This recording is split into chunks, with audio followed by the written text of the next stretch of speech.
There's a documentary film called Bitter Lake, put together by filmmaker Adam Curtis. The film is told largely through the prism of Afghanistan, starting with the attempt by the then king of Afghanistan to build his country into a modern nation with the help of the United States, using the power of the mighty Helmand River. They built a dam system which had unintended deadly consequences down the line. Afghanistan is a country which has been torn apart many times over by political intrigue, foreign interference, tribal rivalries, religious intolerance. If you don't know much about the Soviet intervention and occupation of Afghanistan, the supposed reasons behind it, and the various political players of the time, this would be a good film to watch for you. The Russians failed in Afghanistan. They constructed a narrative, or vision if you will. They sent many of their best people to try and transform this country which they saw as backwards. But it all went horribly wrong. Perhaps they were naive or failed to grasp the underlying complexities, hierarchies, values of Afghan culture. And in the early 21st century, it was Western military powers led by the United States who went in there to topple the Taliban and bring democracy and freedom to the sick and oppressed people of the land. But again, failure, bloodshed, conflict. The film documents the massive corruption under President Karzai, corrupt militias working for the state, as well as the gross oversimplification of the civil war in Helmand province and the reasons behind it by the British government.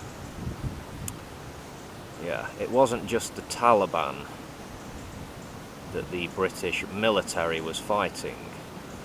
They were fighting alienated locals and various tribes, various warlords, and even the corrupt government forces turned on British troops in the end.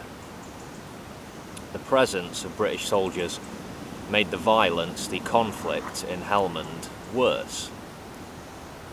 Our government exacerbated the war there, but it stuck to this narrative of good versus evil, the righteous versus the wicked.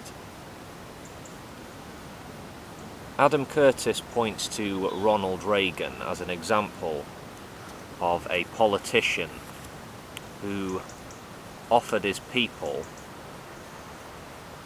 an overly simplified view of the world, where the complexities that exist are rendered down into good versus evil myths, dangerous and childlike narratives which not only mask the problems which exist in the world, but when these stories are turned into action of the military kind, it makes things far worse.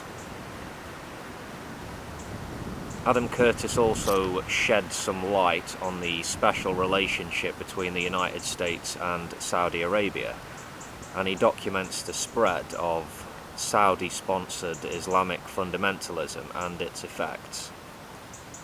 The influence of Saudi oil and money should not be underestimated or dismissed. This kingdom has economic power stretching east to west, affecting political events, affecting the decision-making processes of the most powerful country in the world. The rise of rich and powerful banks, thanks to the billions of dollars generated by Saudi oil production and consumption, is spoken of in this work. The rise of the petrodollar. And this rise of the big Western banks, it resulted from Saudi power politics. Deliberate, massive oil price rises by the Saudis as a reaction to the Arab-Israeli war of the 1970s. We have a massive bloated banking sector, banking industry in the West. In 2008, we had a financial crash. A market crash leading to a global recession. A system collapse, in truth.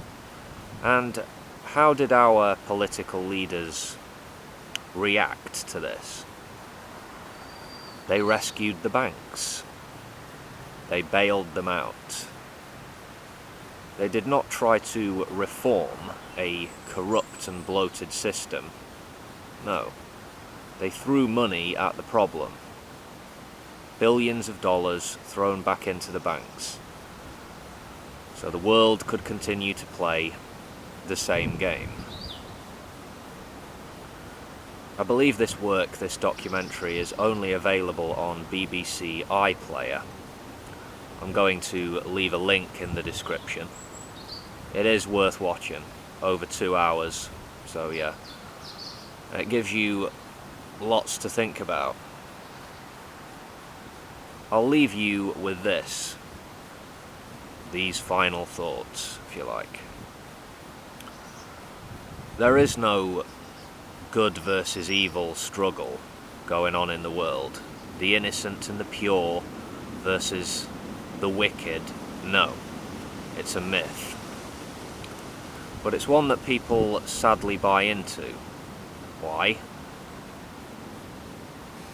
Simple, easy and reassuring answers, fairy tales, are clearly more appealing to many than are complex, intricate, difficult to grasp realities which require serious study and perhaps generate unsatisfying answers.